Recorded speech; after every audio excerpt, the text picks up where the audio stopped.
that is the plant. This artificial separation that somehow CBD plants are hemp, no, that is just because of a law definition. It is not accurate. And when we see these CBD products online that are all just distillate, and I won't get into the Delta 8 because that just vexes me and then I'll be angry. But, but when we get into these, this artificial separation, it's still just cannabis shame. It's still the feds, because this cannabis is still federally legal, forcing misinformation, forcing divisiveness, right? So as I think about you guys as young folks going out in the world, it's important that you get the right information and keep spreading that, because potency is just the fact that we focus on that is the highlight of what's actually going wrong.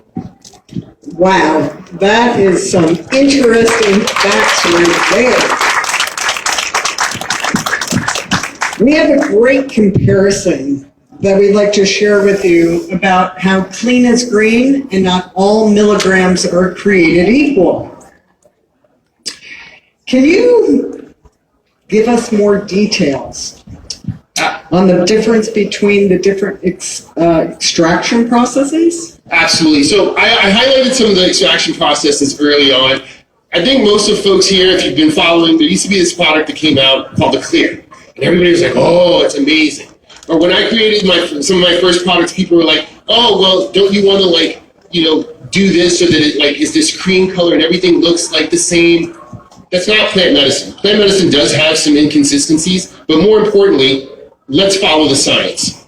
If you were cultivating cannabis, you'd be growing it, it'd be awesome, you'd be excited. And when you got next to harvest, you'd be looking in the book and somebody would tell you, oh, look at your trichomes. And when your trichomes start to show amber, that's how you know that you're ready to harvest. So what is the color of a cannabis extract? It's not clear. It's amber, right? That is the color. What is the color of a plant? It's green. So if you're having true plant medicine, it's going to be amber or it's going to be green. Now, if you want to over-refine it because it might look better and because the consumer's uneducated, you might get the isolate.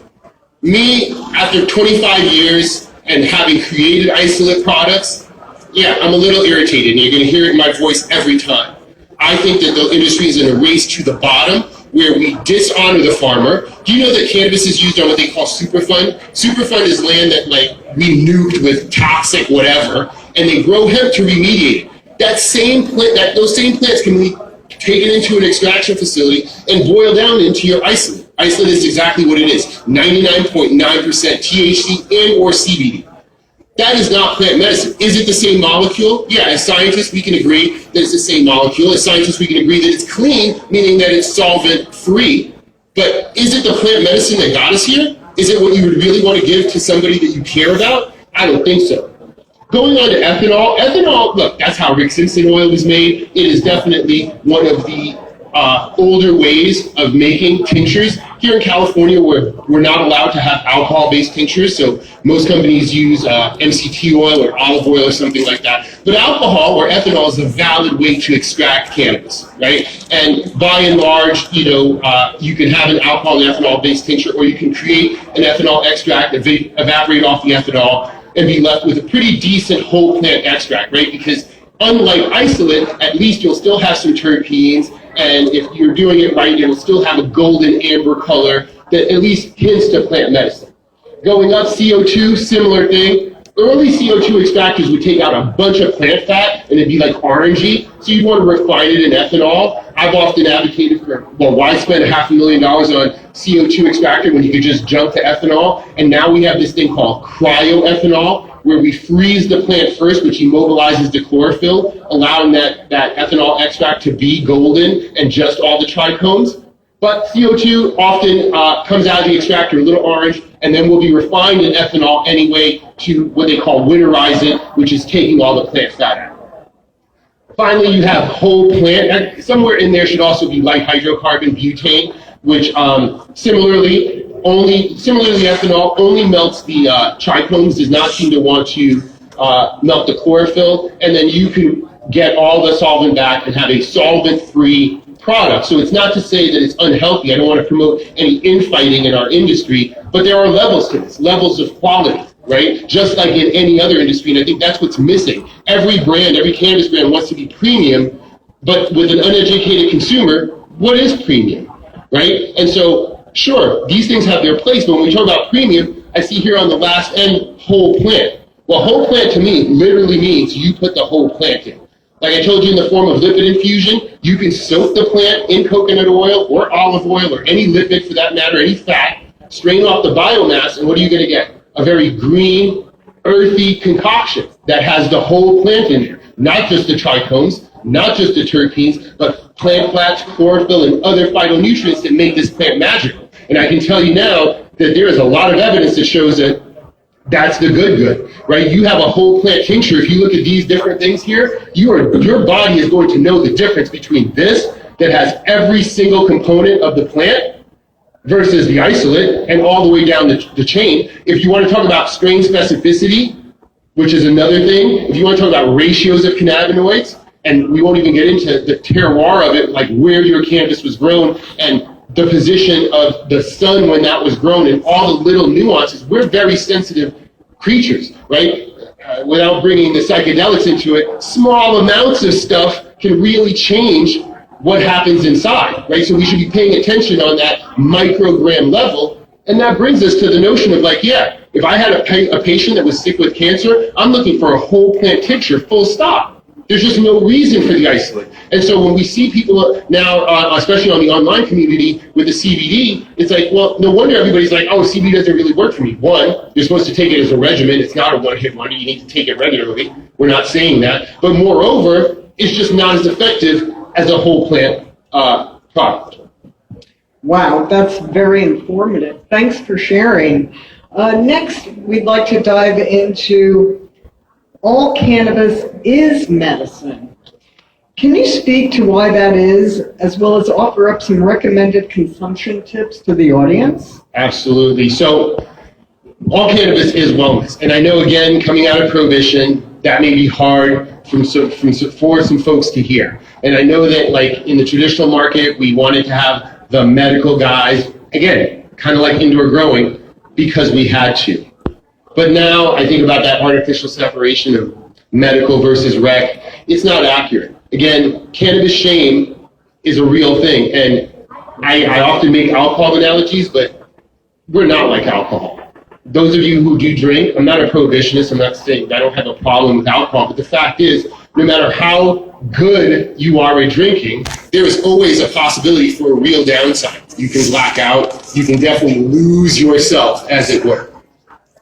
Not everybody gets here in cannabis, but I'm here to tell you that there is an ultimate end. Those of you who use cannabis regularly know what I'm talking about. At one point, you understand your cannabis use, you understand your limits, and even when you go beyond them, I can tell you what you're not doing. You're not getting blackout crazy. I know that for a fact. I'll stake my kid's life on it. That's my word. I can tell you that you're not going to you're not going to act out in the same way that you might on some pharmaceuticals or that you would in alcohol. And in fact, the only real downside, once we understand our cannabis use and have what I like to call our cannabis sea legs, is potentially sleep. Even the anxiety issue that's often related with cannabis THC sensitivity and cannabis hyperemesis syndrome, I have a hard time saying that word, even those anxious things are usually about mindset. Right? You're usually just like, I'm scared that I overdid it. That's still cannabis shame. Most of us have heard the story of like, oh, somebody freaked out, they get to the hospital, and as soon as they get to the hospital, they start feeling better, and the doctor's just like, just sit it out. They could have done that at home, but they wanted the lab coat, they wanted somebody to verify to them that they were okay, right? That's the nature of cannabis. So when we say that all cannabis is wellness, is because it cannot be, contrary to the Fed's belief, it cannot be abused the same way that, let's say, Norcos can be abused, the way alcohol can be abused. This is a beautiful plant that literally is made for us, which we're going to talk about on the next slide, and it has its limits. Now, look, if I broke my leg, I want the hard stuff, right? Because when you're in shock, sure, there's a reason for hardcore pain meds. But the minute you can like kind of think and you're no longer in shock, I would like to be transitioned to cannabis. One, because it's not addictive, first and foremost, and I can take as much of it as I want, and it still will take my mind off my pain, and I'll be able to heal and recover. That's the reality of it, okay? Sure, it's not the acute pain manager than, let's say, Vicodin or Oxy might be, but that's not its place. Herbal medicines do have their limits, but the beauty of it, and the reason why we say all cannabis is wellness, is the downside is not there. The lack of addictive properties, the inability to overdose, right? Those are great trade-offs, right? So when we look at cannabis and and folks have this cannabis shame and want to demonize it, it's like, no, you're getting it all wrong. You're giving us way too much credit. I wish it could do all these things. It cannot. But at the same time, while it can't be that acute pain management, while you can't OD on it, it has its limits. It's like, when you're first in shock and trauma, they should give you the morphine. But then as you go on, you should probably be getting, doses of, like I hear in Germany that they have the volcanoes and you can just be vaping when you're in the hospital. That sounds amazing to me. We work with a lot of cancer patients in the company I work for, and I often say, it's like, if somebody's diagnosed with cancer, I want to send them tinctures right away, because you should not be on an Oxycontin when you're getting chemo, because it's a total downward spiral. It doesn't promote eating. Well, you know what promotes eating? Cannabis, right? Sure, it manages your pain. And I don't know, those of you, hopefully everybody's young enough and has been blessed to be healthy, but chronic pain is typically treated in two ways. Pain management is only one part of it. The other part is depression, because chronic pain tends to lead to depression. Well, surprise, surprise, cannabis does both. Meanwhile, pharma right now would want to prescribe you an oxy and a whatever SRIS or whatever they call those drugs that allegedly elevate your mood, both of which are addictive, both of which are difficult to get out of, right? Again, without fully disparaging Western medicine, they are in the business of selling remedies. They are not in the business of curing. And I'm not saying that cannabis is a cure, but if you have to be on a lifetime remedy or a lifetime regimen, I would think it should be all natural, right? So all cannabis is in fact wellness. When we get past the shame and we just look at the science and we look at what is, all cannabis is wellness. Knowledge is power, and you are dropping that knowledge, Guy. Now let's dive into the topic of mindful consumption. Guy, what should people be mindful of when consuming cannabis? I think we're one slide. Should we go? Sorry. No worries. No. I think it's ECS next. You are right. I am wrong. My apologies. Yes, let's dive into the ECS. We all have an endocannabinoid system, and Guy is here to explain how that actually works and why we need THC in order to activate our entire endocannabinoid system. Guy? So, we think about, like, I'm 52, right? And I think about the 80s, and if you guys watch the Goldbergs, it's like, that's modern life. You think that we know a lot about something. But it's not until 1988 that Dr. Raphael Mechoulam discovers the endocannabinoid system. And research is now being done, and we only have scratched the tip of the iceberg. But what we do know is that ECS is a series of CB1 and CB2 receptors throughout our body, and it seems to be a regulatory system that regulates our other biological functions. Our gastrointestinal functions, our neurological functions are all seen to be regulated by the ECS system, which is why, surprise, surprise, cannabis seems to work very well at its face on autoimmune diseases. We also create our own cannabinoids inside to help that regulatory system work. So when Dr. Mechoulam found these things, he was like, oh, this is amazing. We have these receptors that are literally ready for cannabinoids, just like found in the cannabis plant. And cannabinoids are found in lots of other foods. We won't get down that rabbit hole. But yeah, we are ready for this plant.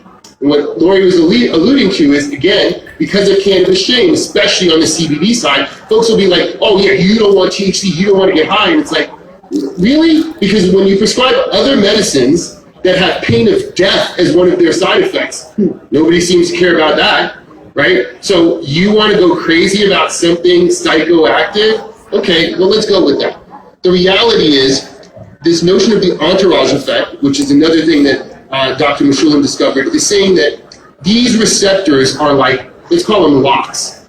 And no one cannabinoid fits the lock correctly. A combination of cannabinoids, or one way to think about it is THC softens the lock and makes it easier for CBD or CBN to lock into that receptor to get the preferred effect, or the desired effect, I should say.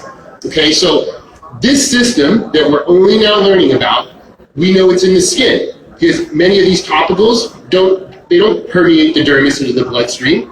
So somehow, even in our skin, we have CB1 and CB2 receptors then all of a sudden it's like, oh, I had this pain, I had this arthritis, this inflammatory effect, this autoimmune effect, my body is like deciding to inflame itself. I put this topical on with cannabinoids, and my body's like, oh, let me reset that and not get inflamed, and now I'm not in pain. We see that happening, kind of like seeing the rim of a black hole. We know it's happening. We don't know why yet. I can tell you that. I don't think we really know as scientists yet exactly how CB1, CB2 receptors bond with cannabinoids to promote a desired effect. When I used to work for a gentleman called Montel Williams, probably before the time of you guys, talk show host, had MS. And what Montel put out was, we are complicated individuals. The plants are also unique. But when you hear of these miracle stories of like cannabis curing something, it's because somebody found their right ratio or their right strain for their physiology, and it locked in, and they created a miracle. Can we recreate that? Well, yeah, I think if we were actively tracking people and having them keep their like file of what they use and their effects, we might get there. But we don't even do medicine like that. Right now, and if you've ever been in the medical system, one doctor has your record, another doctor has your record. We all have supercomputers in our pocket, but it's not good business for us to have our healthcare records be the primary thing on your phone so that everywhere you go, they know exactly what you've done all your life, so that they might be able to prescribe something that could cure you. That is not the business that we're in. I hope cannabis can start to change that paradigm, where we start to look at the complexities of individuals and then the complexities of the plant medicine, which most medicine comes from plants. But under the guise of consistency, even though there's all these side effects, we get active pharmaceutical ingredient. I gotta go back to that isolate that's being pushed on our industry. Even as they say Schedule 3, everybody's excited. It's like, there's no plant medicine in Schedule 3. That's the bailiwick of the FDA, which I don't see them trying to cure anything. So when we think about this new system and the new research that eventually, hopefully, the feds will back off so that you all can get university funding to really go in the lab and do great works, hopefully we'll get somewhere. Look, my generation, I was happy to push the plant. One of the reasons why I love to say solventless and plant medicine is because that's what I know. That's what we know. It's not to say that in the future, big minds, greater minds, probably coming out of a university like this, won't be able to create the next form of cannabis injectables, cannabis regimens that may cure cancer or abate other autoimmune diseases. Cancer is an autoimmune disease. It's your body doing something, reacting to itself inaccurately. It just needs to be reset. I do think we will get there, but what we know now is plant medicine, which is why I like to drop anchor there. But it's not to say that as we do research on the ECS system and understand how cannabinoids work, that newer therapeutic medicines won't be discovered. But we're not doing research on that level. All universities for that matter, major universities I should say, have federal funding, and all regulators and administrators live in fear of that federal funding being pulled, so they don't double down on cannabis research. It's great to see some cannabis education being, peppered in here and there, but we need big medical centers, real education, real research to be done. And it's happening overseas, but not here. That's some important information to retain. Thank you. So, let's talk about mindful consumption. Let's dive into the topic of mindful discussion. Can you give the audience some consumption tips? Absolutely. So, set and setting. Shout out to Swami. I don't know if you guys know Swami. He's an old school gentleman from Mendocino, grows amazing flowers. I've been judging flowers for quite a few years at an event called the Emerald Cup, pretty premium cup here in California. And at one point, a few years ago, Swami was like, you know what? We need to keep set and setting consistent. We know cannabis affects us psychologically, right? And like I was saying earlier, that if somebody's paranoid, their anxiety might be boosted if they're scared when using cannabis. So your mindset and where your head is at may affect your cannabis. I'll give you an even more personal story. Back in the day, when a person might hand a few bags out, if I gave you something and I said, it's a mist, you'd be like, it's a mist. But if I was like, oh, it's fire, as long as it had the nose and looked right, you'd be like, oh, it's some fire. You take it home to your fridge, you're like, it's fire. That's up here, right? So mindset is important. So I would encourage anybody, especially if you're indoctrinating somebody new, be mindful of your set and setting. Like, are you in a nice place where you feel safe? right? If you're ever called to judge on something, try to curate an area that you can reuse the different products in that same set and setting, right? Whether it's with the music that's on, or whether it's the environment that you're in, so that you keep consistent. Because if you are judging something and one day you're doing it while you're cooking dinner and something goes wrong, and then the next day you do it while you're at a concert, it's like, that's not fair. Because one of them you're going to think you had a better experience with, right? So keeping that mindfulness of set and setting with cannabis, or even as you use cannabis, understanding that your mindset might affect the overall outcome is super important, okay? Overusing cannabis. It is always important to start slow and low. The beauty of cannabis is it's forever.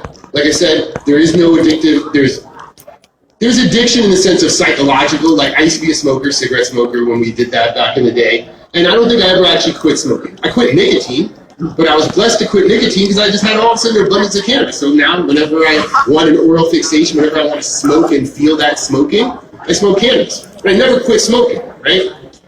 I think that, when we start to use cannabis and we start to intro people to it, you have to start slow and low. If you get a 5 milligram gummy and it's the first time that you're sharing with a friend or a loved one, cut it in half. Cut it in a quarter. Better that they use it today and not anything happen. Tomorrow nothing happened. The next day nothing happened. When something finally happens, ooh, that's great. Stop there. Because when you introduce somebody to cannabis, it's forever. If you use cannabis and you're really sharing that joy, you want to be excited. Just go slow because you want them not to have an adverse reaction. Most of us in here, if you do drink, we start young, probably well before we're 21. We don't remember what happens when you drink early on, from feeling hungover, potentially throwing up, the dues that you pay. Well, in cannabis, it's not dissimilar, but we can avoid it. It can be avoided in drinking too, right? You don't want a 30 or 40-year-old to all of a sudden get a 10 milligram gummy and have an adverse reaction because they may never come back to cannabis, and now they're missing out on a life-changing thing, something that could be wellness for them forever. So starting slow and low and really letting somebody ramp up and understand exactly how cannabis affects them is so important. It's a gift for life, and there's just no need to rush it, okay? Now, getting into, again, cannabis hyperemesis syndrome. There are folks who have real THC sensitivity and sensitivity to cannabinoids. All it means is that I think that they have either more receptors or their receptors are more sensitive.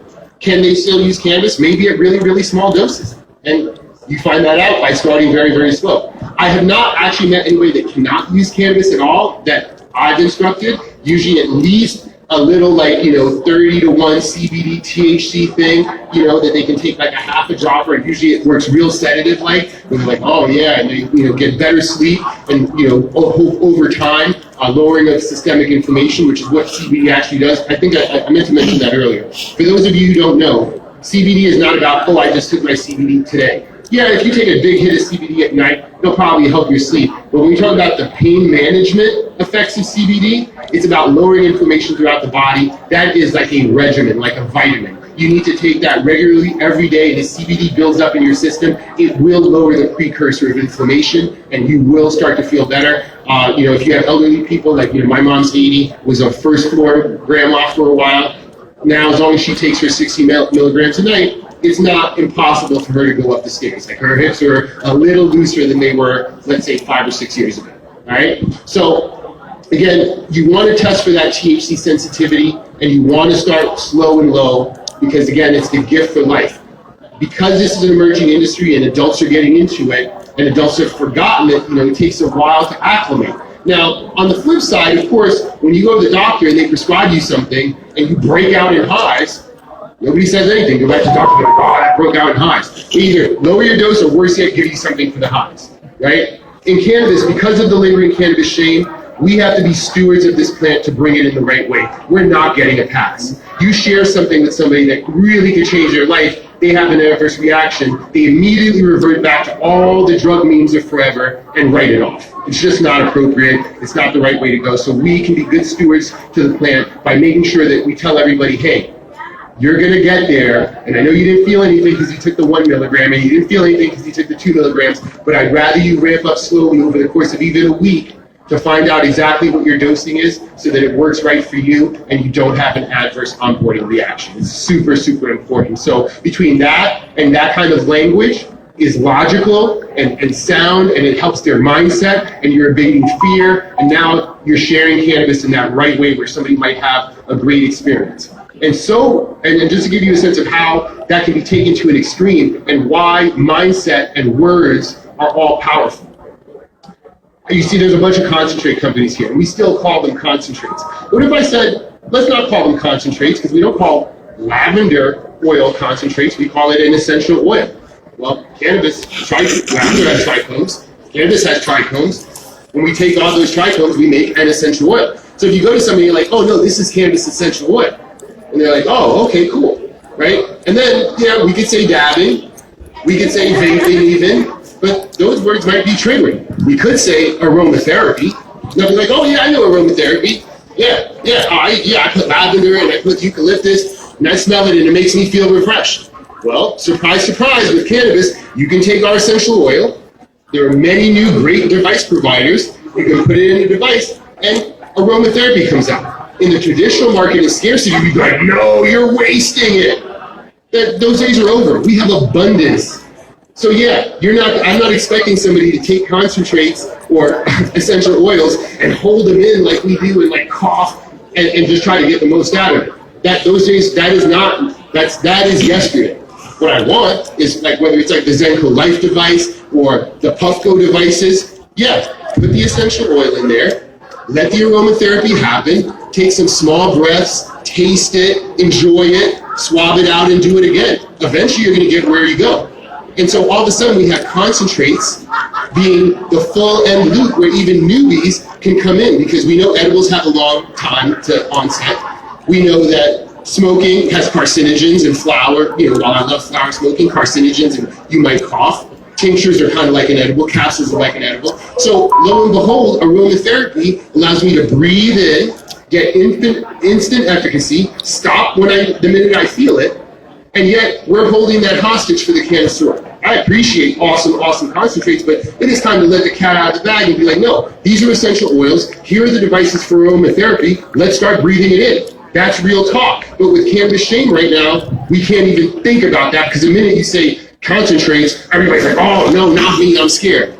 It's not accurate. So, again, that mindset, those words are powerful. So next time you have that opportunity to share, like your little Puffco Plus or your little Puffco Proxy, talk it through with them. Be like, no, this is an essential oil. All they did was just take the essential oils off the plant. And if it's solventless rosin, even better. Because you can be like, they just took the little trichomes, and that's all that's in here, and I'm just putting them in here and melting them so that they vaporize at 400 degrees. And go even lower. Go 390 like I do, where all I get is terpenes, and yeah, you get a little bit of it. And is it wasting the product?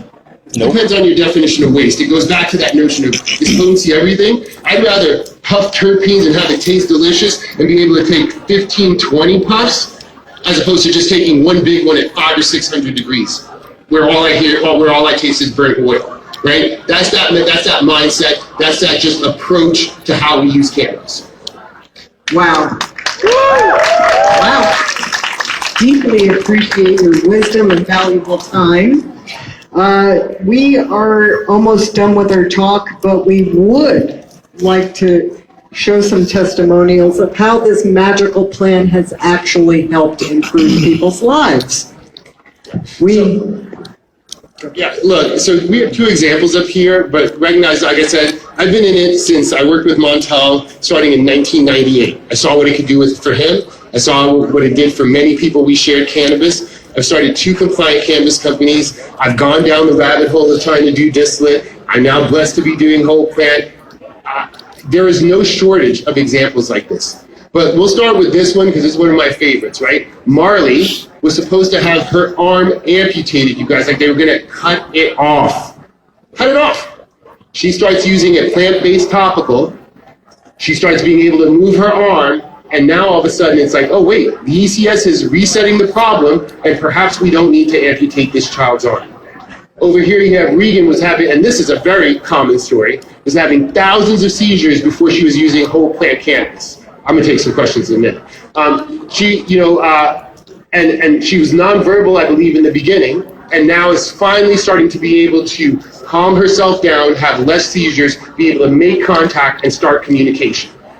Literally tip of the iceberg. There we have, I mean, at the company I work for now, we literally have tens of thousands. Cannabis, some of it is a placebo effect. I'll be candid, because we have had people tell us that cannabis has regrown their hair, right? One of the products that I just recently created that's not out yet was for a gentleman on my street who was literally in a walker. The topical I had at the time was not strong enough, created a stronger topical with a little menthol so it had the warming effect. That guy now walks without his walker and is constantly up and down the street with the old people, right?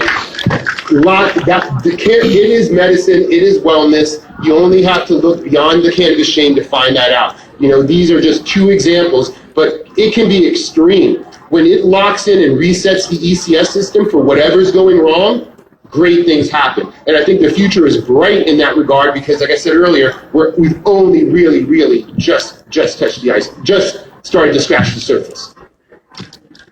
There you have it. Pretty friggin' incredible. Thank you for allowing us to share our values around cannabis health and wellness with you today. Do we have time to take one or two questions? Yeah, we'll take a few. Q&A. Let's bring them on. Hello.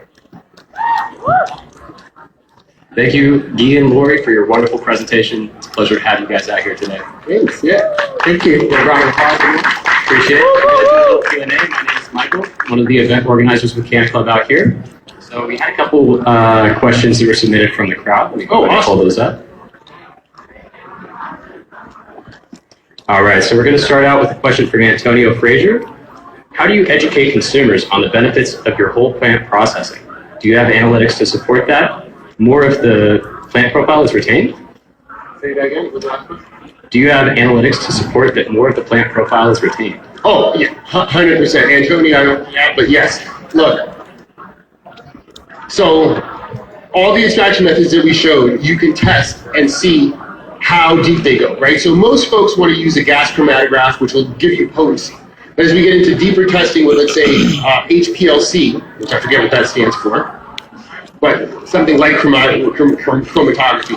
In any case, yes, just like any other compound, we can test down to the microgram nutrients and see what's exactly in our extract or in our even flower plant, right? It all comes back down to the trichome. Again, in the trichome, we have everything that we have. CBD, THC, terpenes, and how those terpenes are built up by those ketones and esters. In the flower part itself, the green material, we have plant fats, phytonutrients, other things, right? All kinds of compounds, hundreds, we've got thousands of compounds, and more of them continue to be identified and codified. There's over 128 potential cannabinoids, and so yeah, when you want to test with an HPLC, you can see pretty deeply and start to differentiate some of the research that's being done around sun-grown versus indoor, and seeing the different, two strains grown indoor and outdoor. And then, of course, now this year, I'm hoping that up north we'll be doing the test between full term, which is the stuff that they just harvested, where the trees grow to be gigantic and it's harvested in the fall, versus what we call light depth, where we artificially force the plant and the sun is essentially in a different part of the sky when that plant is flowering or vegging. So yeah, we can look at it pretty deep and see the differences. When it comes to value-added products and how those formulations work, not as much, not as easy to test in the value-added product, but we do have a lot of user evidence that is starting to tell us that, oh, these products seem to work better, right? So for instance, a gummy made with sugar tends to hit harder, hit quicker, and not be as robust as, let's say, a chocolate that has fat. So even if you have a 5 milligram chocolate and a 5 milligram gummy, the gummy will burn quick, hit you, and move on, whereas the chocolate seems stronger because with the fat, it's taking longer to process, and you're getting more out of that 5 milligrams, right? So we do see that, we see that from the patient side, in terms of value-added products, but on the testing side, you can see flowers and extracts, how nuanced they are based on the extraction process and based on, of course, the input product. Thank you so much for shining some light on that. Next question is from Liana from Puffco. What is the biggest challenge in the wellness industry compared to the recreational industry? Well, like I said, I don't view them differently. They are all one thing. All cannabis is wellness. And when I think about our good friends at Puffco, thank you so much for inventing these products, because they give way to what I was talking about, aromatherapy. My 80-year-old mom has a Puffco Proxy, and she loves it. Okay, my sister just went through cancer. She uses her Puffco Proxy. I got all these guys on essential oils and aromatherapy because that's what it is. You know, again, shout out to Puffco. Concentrates are the cleanest way to use cannabis, full stop. If you have a nice live rosin, I don't think I went over this. Live resin, live rosin, BHO extracts, what does it all mean? Live means that the plant was frozen right at the farm before it was cured in the traditional manner. And as it cures and dries, the compounds change. When you catch it right at the farm, fresh frozen, as they say, there's way more terpenes, way more complexity, and it's frozen. Live resin suggests that you use butane to melt those frozen trichomes, get back the butane, and you have live resin. Live rosin suggests that you shook those frozen trichomes or washed them in ice water and collected them after the fact. Either way, you have this nice, clean, solvent-less or solvent-free product that is an essential oil, and you put it in a device like Puffco, and now you're getting what? You're getting all the terpenes, all those ketones and esters that build those terpenes up, all the cannabinoid profile, no carcinogens, right? Because you're vaporizing this thing at like 500 odd degrees. It is literally the best way to take cannabis in, period. And now that we have abundance and stores on every corner and the price of concentrates continue to go down, you're not encouraging folks to hold it in like a one-hit wonder. It's all wellness. Sure, if I had to make a distinction between recreational and medicine, I'd say, well, recreational users love to just medical users love to smell their terpenes, enjoy the flavor of it, and I guess rec users are doing 1 gram dabs of BHO because that's what the kids do. Thank you so much. We have one more question from Isabella Jones. How has Papa and Barkley changed the cannabis game? What are some key factors that makes Papa and Barkley the best among the rest? Thank you for asking that question. We've been told to avoid brands, but I guess we can allow it since it was a question. Papa and Barkley basically has just repped solventless and legacy from day one, right? I've been in it from it, and look, I'll be clear. I tried to bridge the gap. We invested, we had a lot of Wall Street money, we had a lot of money behind us, we pushed it all into education, and the reason why you hear a lot of my frustration is I spend somebody else's money in a difficult environment, and the word has still not been heard, right? You still have so many companies racing to the bottom, trying to force distillate, trying to kill the plant, trying to dishonor the farmer. Remember, solventless means the farmer did a good job. It all starts at the farm. That's what got us through Prohibition. Up north where I am, legacy farmers are dying because they can't move flower, right? Because we have an abundance of flower, okay? But all the value-added products don't care how good the flower is because they just want to put it in, they just want cheap biomass so they can crush it down to distillate and tell you, oh, THC is in the product and expect you to buy it. It's inaccurate. We have to push back on that vehemently. That's what Papa and Barkley's done to change the game. We stand as a true legacy company that also has Wall Street dollars and shows that you can take investment dollars, but yet still be culturally relevant and do the right thing. I wish more of us would do it. Thank you guys so much.